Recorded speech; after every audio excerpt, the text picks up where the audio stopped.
Merci Madame la Présidente. Il s'agit d'un vœu déposé par Sébastien Vincini, moi-même et les membres des 3 groupes cités dans les rapports. Un vœu qui a un double objet, tout d'abord concernant les modes de stock. Vous le savez, le Conseil départemental, au travers de Haute-Garonne numérique, déploie la fibre optique sur tout le département, avec bientôt 100 000 abonnés sur ce réseau public. Alors même s'il est financé par le département et par les intercommunalités, le raccordement final, celui qui se fait à domicile, il est effectué par les opérateurs classiques.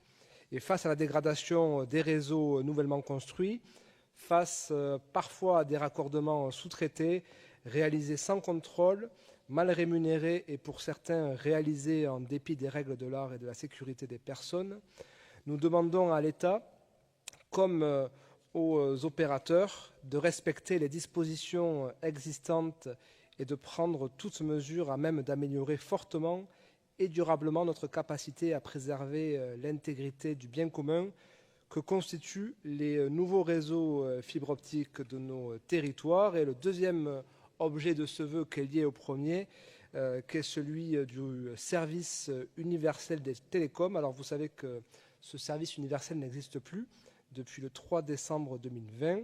Il n'y a donc plus d'opérateurs en charge du service universel pour les raccordements au réseau téléphone et Internet. Alors auparavant, c'était Orange. Alors sur les nouvelles résidences notamment, le cuivre n'est plus installé. Donc on peut se retrouver dans certaines nouvelles résidences avec ni la DSL, ni la fibre optique et aucune obligation de l'installer.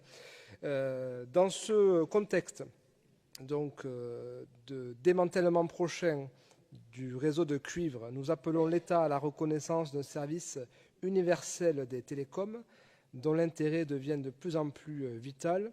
Son principe et son contenu doivent être affirmés car aucun citoyen ne doit être oublié en raison de sa localisation et de son éloignement, de son habitation. Pour que le périmètre du service public ne soit pas laissé à la discrimination des opérateurs, nous demandons à l'État d'organiser au plus vite une concertation avec l'ensemble des acteurs publics et privés. Et donc votre commission vous propose de transmettre, à défaut du ministère du numérique, ce vœu au président de la République et à la Première ministre.